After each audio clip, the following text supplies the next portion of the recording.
We are Moral Panic Productions, and this is our story arc. So it starts off with rising action, where at the start of the opening 2 minutes, we will see an unspecified character being chased through the forest by a killer.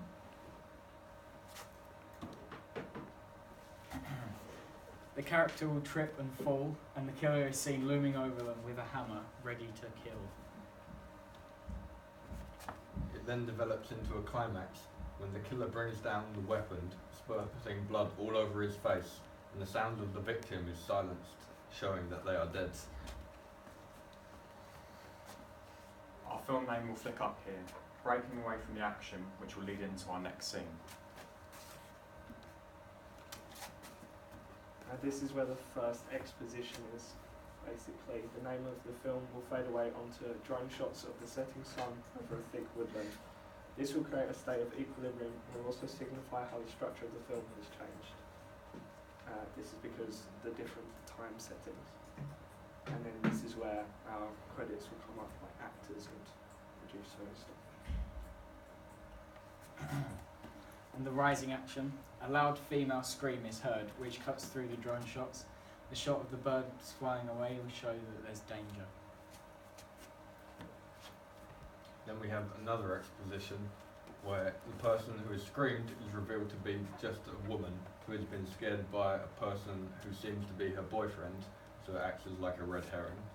The scream did not actually come from a dangerous situation. These two people embrace lovingly. This is the introduction of the jock and the princess characters. The focus changes from shallow, which was focused on the couple embracing, to in depth, which reveals a mysterious person watching them from behind a tree with obvious jealousy. This is the introduction to the criminal character. There's another bit of falling action here where basically the rise in action that just happened is steered away from and the scene becomes focused on another character, the brain, and he's just sitting on a bench doing work. There's another exposition when the basket case character is seen wandering through the woodland, whistling happily. The sounds of the woodland will be heard clearly. She sits down and pulls out a small box of prescription pills. The sound will stop, replaced with heartbeats. She takes the pills and the sound is restored. Then we have a bit of falling action where the time of day switches from dusk till night, where all 5 of the characters will be sitting together. The brain will state that he doesn't believe how they all got to this point. This signifies the start to the flashbacks. The first 2 flashbacks occur, those being focused on the princess confessing her love to both the jock and the criminal packing his switchblade into his bag, that of which he was wearing before. The next 2 flashbacks occur, these being focused on the basket case having a mental breakdown after being used for sex by the criminal, and the jock being handed a roll of money by a hooded figure that the audience can see as the brain.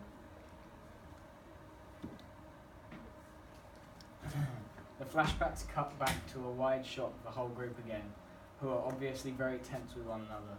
It then zooms out before fading to black. And that's it. The end.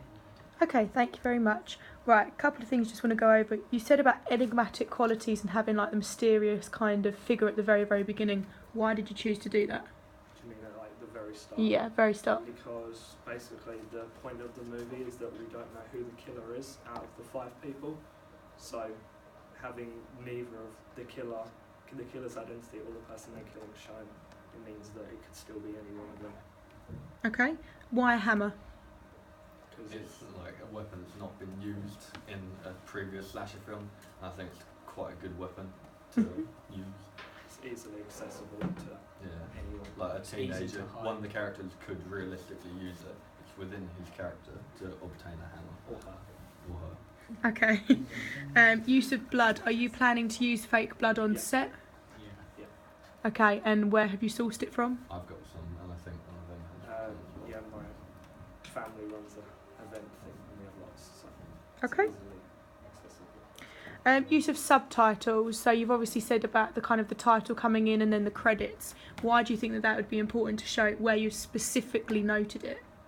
Because it doesn't really fit in the rest of the scene. You kind of want to show the credits at a point where not much is happening.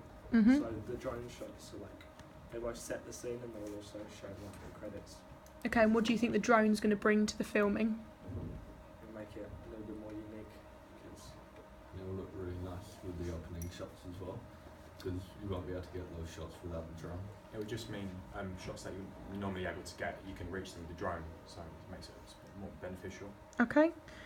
You've also said there's a shot of birds flying away, which I've also seen in your storyboard. How are you actually planning to get that shot? Because obviously it's very specific. Lure lots of pigeons and then run at them. no, so there are big fields near where I live, and there's lots of birds there. How do you lure birds? You can just scare them away and they'll fly up, and we'll just make sure we get it on camera. Okay. I like the introduction of the new characters. However, you have said that then for some of them where there's a screaming and then there's quite a lot of other sound effects that you can hear them quite clearly. Does that imply that you're going to be using Foley sound over the top, or?